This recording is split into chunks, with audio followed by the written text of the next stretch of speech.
Bonsoir à tous et bienvenue dans cette édition du 19-20, 1 heure pour faire le tour de l'actualité sur France 3 avec dans le journal de la rédaction nationale à 19h30 300 salariés de Cifrance rassemblés devant le tribunal de commerce de Paris qui devaient se prononcer sur leur sort. Raté, la décision est reportée à lundi. Les incertitudes persistent autour du projet de reprise par une SCOP, une coopérative ouvrière. Dans l'édition régionale, toutes les centrales nucléaires françaises, même la doyenne, celle de Fessenheim, sont bonnes pour le service. Conclusion du rapport de l'autorité de sûreté nucléaire qui exige toutefois de gros travaux pour renforcer les installations. Un appel au secours en provenance d'Algérie. Le petit Manil n'aurait plus que quelques mois à vivre s'il ne subit pas une greffe.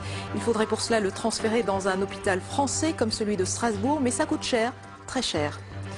Après Noël et la Saint-Sylvestre, l'Épiphanie et sa traditionnelle galette des rois, nous tenterons de percer les secrets de fabrication de la famille Elfter, boulanger à Wittisheim depuis le 19e siècle.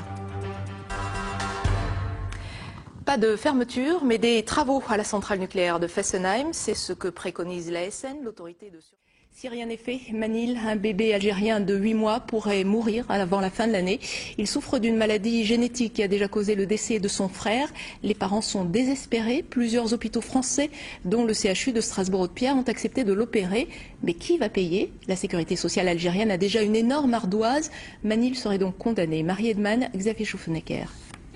Sauver le bébé Manil. Ces dernières semaines, les réseaux sociaux et la presse algérienne se mobilisent pour ce petit garçon. À 8 mois, il lui faut impérativement une greffe de moelle. Atteint d'une maladie génétique qui touche le système immunitaire, Manil risque de mourir. Son grand frère est mort de la même maladie il y a 2 ans. Comme l'Algérie n'est pas équipée pour pratiquer les greffes sur bébé, la famille s'est tournée vers la France. Mais les hôpitaux de Marseille, Paris, Strasbourg ou de Belgique ont refusé de pratiquer l'acte car la caisse d'assurance maladie algérienne ne paye plus ses dettes à l'étranger.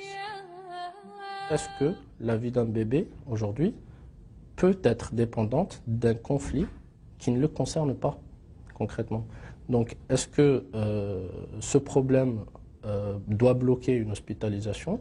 Est-ce que d'une façon éthique ou déontologique, on a le droit de bloquer un bébé et de ne pas régler ce problème de paiement entre adultes, entre guillemets, entre autorités en tout cas? Le CHU de Strasbourg a estimé que la prise en charge de Manil pourrait s'élever de 200 à 500 000 euros et attend toujours un chèque de 588 000 euros d'impayés de la caisse algérienne. En ces temps de restrictions budgétaires, l'hôpital ne veut pas prendre de tels risques. Ce qu'il nous faudrait, en fait, c'est que les hôpitaux français demandent un paiement d'avance. Il faudrait que la CNAS puisse accepter de faire ce paiement d'avance. Et c'est pas gagné de ce côté-là, parce qu'ils refusent de payer d'avance. Ou sinon, la seule alternative qui nous reste, c'est de collecter la modique somme de 200 000 euros pour pouvoir la verser et venir faire pratiquer cette intervention en France. L'ultime espoir réside dans un accord de dernière minute entre la France et l'Algérie. C'est tout ce qu'attend la famille et surtout la grande sœur de Manil pour donner sa moelle et sauver son petit frère. C'est le 6 février que sera...